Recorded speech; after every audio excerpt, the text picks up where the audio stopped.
Tadi disampaikan oleh Pak Ian, apakah bisnis-bisnis di Tri-Hill ini terpengaruh dengan potensi adanya pemangkasan suku bunga di Amerika Serikat?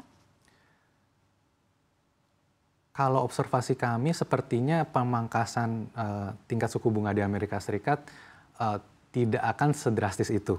Jadi mungkin kalau kita mundur dari 2008 ya, di mana ada global economic crisis, di mana tingkat suku bunga turun sampai nol, kurang lebih nol, dan itu berlangsung lebih dari 1 dekade. Karena pada saat akan naik di akhir kurang lebih 2018-2019, kembali turun karena adanya pandemi COVID-19. Nah, kondisi 10-an tahun itu kami melihat tidak akan terulang dalam waktu yang dekat.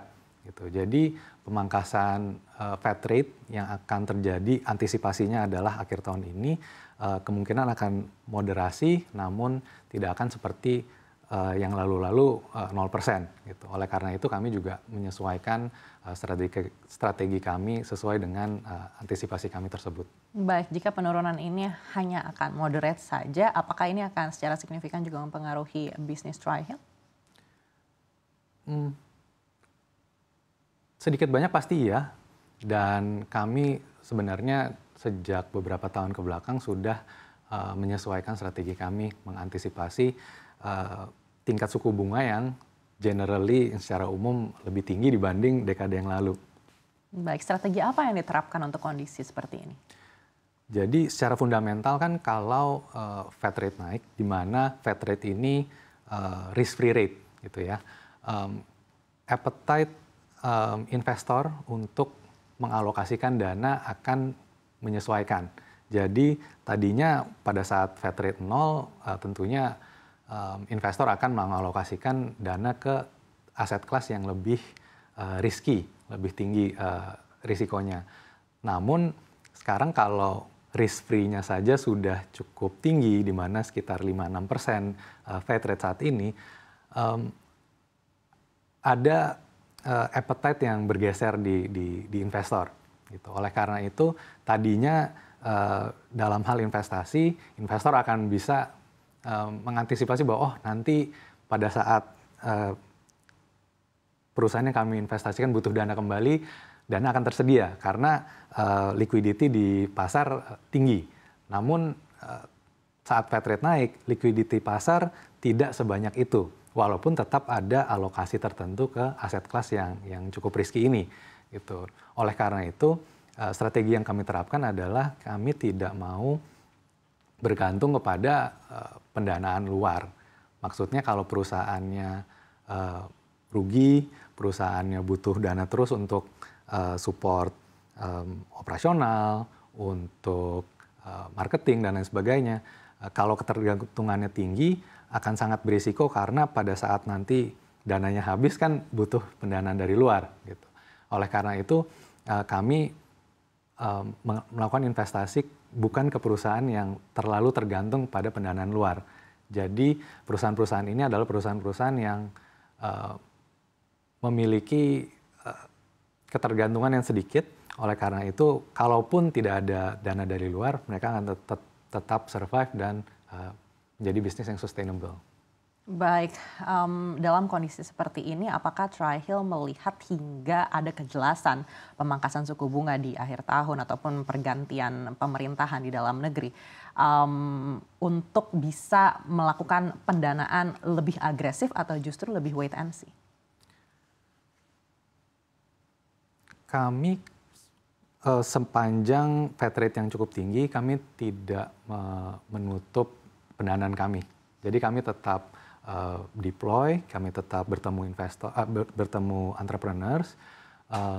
Mungkin yang kalau memang penurunan Fed rate ini berpengaruh secara positif, tentunya akan sangat baik bagi kami. Namun karena menurut kami tidak akan sesignifikan itu penurunannya, harapan kami adalah optimisme investor naik, namun tidak ada shifting dana yang terlalu besar seperti pada saat dekade lalu. Gitu. Oleh karena itu kami sebenarnya positif terhadap hal ini. Namun ya balik ke pertanyaan tadi, kita akan juga memperhatikan apa yang akan terjadi, bagaimana investor menyesuaikan risk appetite-nya dari penurunan Fed rate tersebut. Baik, jika di 2025 Bank Indonesia sudah bisa mulai menurunkan suku bunganya juga begitu karena The Fed sudah menurunkan, apakah tahun ini akan menjadi tahun yang bisa dibilang agresif untuk industri venture capital? Atau masih wait and see juga? Menurut saya akan tetap wait and see dulu. Gitu. Kenapa alasannya? Karena mempertimbangkan tingkat suku bunga tidak kami antisipasi untuk turun drastis.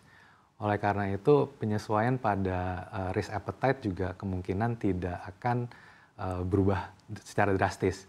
Oleh karena itu apakah akan agresif di mana periode-periode tahun terakhir ini cukup konservatif, kami tidak melihat adanya perubahan yang drastis juga. Gitu. Oleh karena itu mungkin kurang bijaksana untuk mengubah deployment menjadi benar-benar agresif untuk waktu yang sesingkat ini. Mungkin untuk tambahan juga pendanaan modal Ventura ini kan jangka panjang. Jadi dinamika naik turunnya suku bunga ataupun harga-harga komoditas akan sangat akan selalu dialami gitu. Jadi kami secara umum aset kelas modal Ventura ini kan tidak hit and run gitu ya istilahnya. Jadi bukannya invest sekarang lalu short term bisa exit, ada beberapa hal terjadi seperti itu, tapi secara umum long term. Jadi untuk perubahan dinamika makroekonomi yang kecil kami tidak melihat adanya perubahan drastis dari sisi strategi. Namun tentunya hal tersebut bisa salah, tapi menurut saya secara umum akan lebih wait and see dulu. Baik, di tengah metode wait and see saat ini, apakah ada sektor-sektor yang dinilai ini akan cukup promising hingga akhir tahun ataupun ketika di 2025 nanti? Menurut kami,